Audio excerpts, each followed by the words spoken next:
हखामनी या ईरानी आक्रमण। साइरस द्वितीय 558 ईसा पूर्व से 529 ईसा पूर्व भारत पर आक्रमण का असफल प्रयास किया था।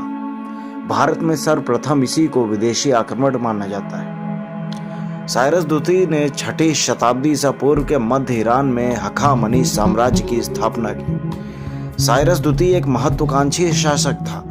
अल्प समय में ही वो पश्चिमी एशिया का सर्वाधिक शक्तिशाली शासक बन गया। साइरस ने सिंध के पश्चिम में भारत के सीमावर्ती क्षेत्र की विजय की। प्लिनी के विवरण से ज्ञात होता है कि साइरस ने कपिशा नगर को ध्वस्त किया।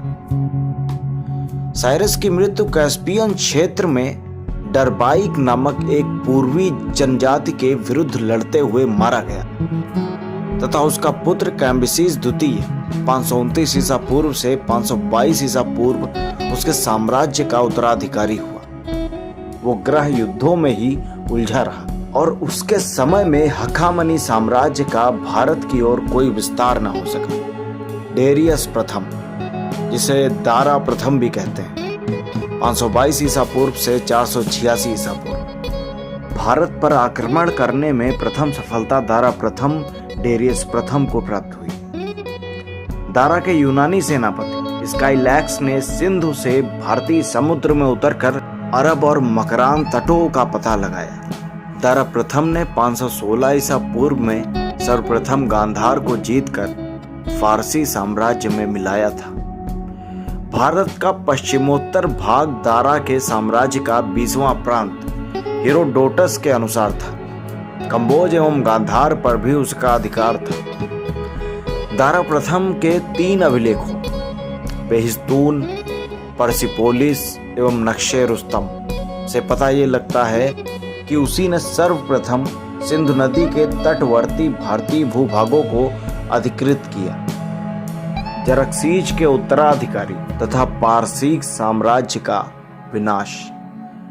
जरक्सीज की मृत्यु के पश्चात उसके तत्कालिक उत्तराधिकारी क्रमशः अर्तजरक्सीज प्रथम एवं अर्तजरक्सीज द्वितीय हुए। साक्ष्यों से पता चलता है इन उत्तराधिकारियों द्वारा दारा प्रथम द्वारा निर्मित साम्राज्य को सुरक्षित रखा गया। पारसीकों का अंतिम सम्राट दारा तृतीय 360 ईसा पूर्व से 330 ईसा पूर्व था। दारा तृतीय को यूनानी सिकंदर ने अरबेला गौगामेला के युद्ध 331 ईसा पूर्व में बुरी तरह परास्त किया। इस प्रकार पारसीकों का विनाश हुआ।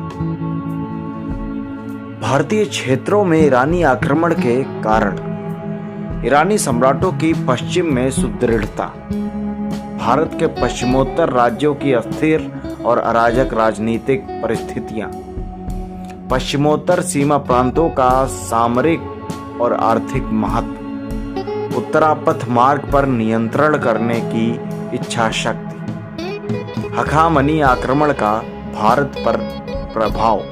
ईरानी आक्रमण का भारत पर निम्नलिखित प्रभाव पड़ा।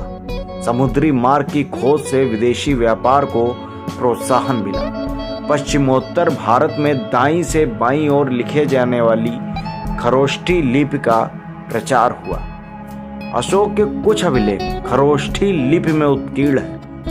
ईरानियों की अरमाइक लिपि का प्रचार प्रसार हुआ। अभिलेख उत्कीर्ण करने की प्रथा प्रारंभ हुई। मौर्य वास्तुकला पर ईरानी प्रभाव स्पष्ट रूप से दिखाई पड़ता है। जैसे अशोककालीन स्मारक, विशेषकर घंटे के आकार के गुंबद, कुछ हद तक ईरानी प्रतिरूपों पर आधारित थे। अशोक के शासनकाल की प्रस्तावना और उनमें प्रयुक्त शब्दों में भी ईरानी प्रभाव देखा जा सकता है।